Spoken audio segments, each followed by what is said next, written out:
윤일병 사건 진행 과정을 보면서 이 답답함 느끼는 부모들이 많으실 텐데요. 네. 특히 지난 2005년 경기도 연천 중부전선 GP 총격 사건으로 이 하나뿐인 아들을 잃은 아버지는 이 사건을 어떻게 보고 있을까요? 네, 예. 이 조두하 한국폴리테대학 교수가 전화로 연결돼 있습니다. 안녕하십니까? 네, 안녕하십니까? 네.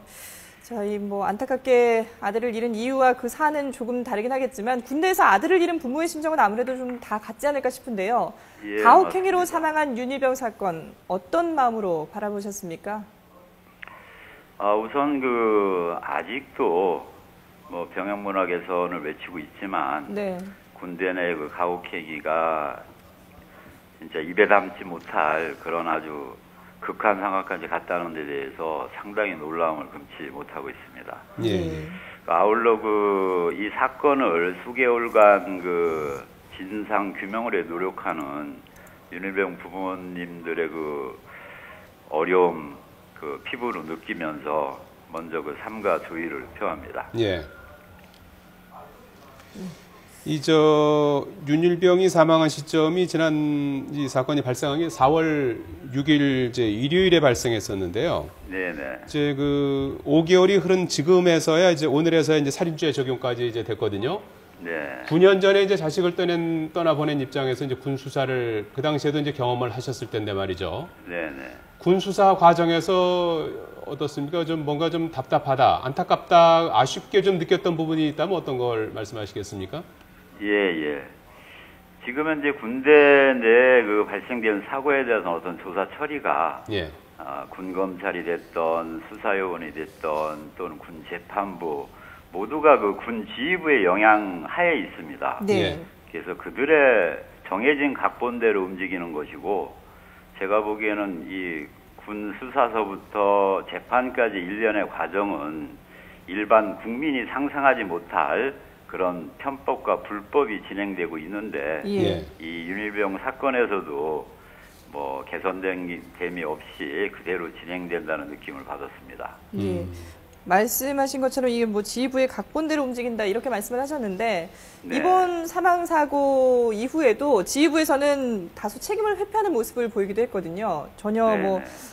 우리와는 관련이 없다 이런 식으로 얘기를 하는 이 부분에 대해서 좀 더 생각을 밝혀주신다면 어떤 생각을 가지고 계신가요? 예, 제가 보기에는 이 군의 모든 보고 체계는 이 하급 지휘관서부터 상급 기관까지 보고해야 될 의무와 책임이 있습니다. 네. 예. 그러니까 제가 보기에는 보고 체제는 즉각적으로 사실적으로 보고가 되고 그다음에 이제 꼬리 잘리기식 책임 회피성으로 해서 그냥 하급 지휘관이 보고를 안 했다든지 이런 식으로 군 지휘관이 책임을 회피한다고 생각이 듭니다. 네. 예. 그래서 실제 상황이 발생되면 실시간으로 보고되는 내용이 있고요. 그 다음에 언론에 흘리는 내용이 별도로 두 가지가 있습니다. 예. 그래서 그러한 예를 예전 사고에서도 볼 수가 있었고요. 이번 사건도 사실은 윤일병 부모님의 노력도 아주 컸지만 네. 이 목격을 한 사병의 용기 있는 진술에 의해서 이게 급진전으로 진실이 밝혀지게 된 것이죠. 참 용기 있는 행동이라고 이렇게 생각을 합니다. 예. 네. 끝으로 지금 9년 전에도 그랬고 지금도 군대 내 폭력 사망 사고는 이어지고 있는 그런 상황이 돼 버렸는데요. 일괄적으로서 좀 이번 기회에 좀 당부하고 싶은 말씀이 있으시면 해주시죠. 네.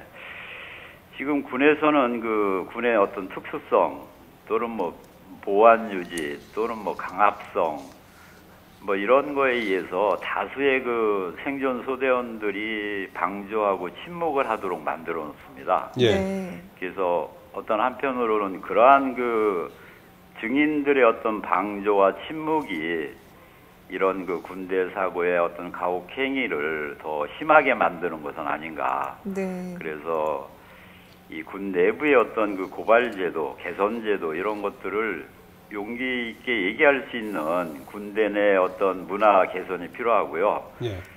사회에서도 그렇습니다만 진실을 밝히면은 고발자다 또는 왕따다 이런 문화를 군 내부에서는 반드시 없어져야 될 네. 그러한 그 관행이라고 생각합니다. 예. 예. 알겠습니다. 예. 지난 2005년 경기도 연천 중부전선 GP 총격 사건으로 하나뿐인 아들을 잃은 조두아 한국폴리텍대 교수였습니다. 말씀 고맙습니다. 네. 예.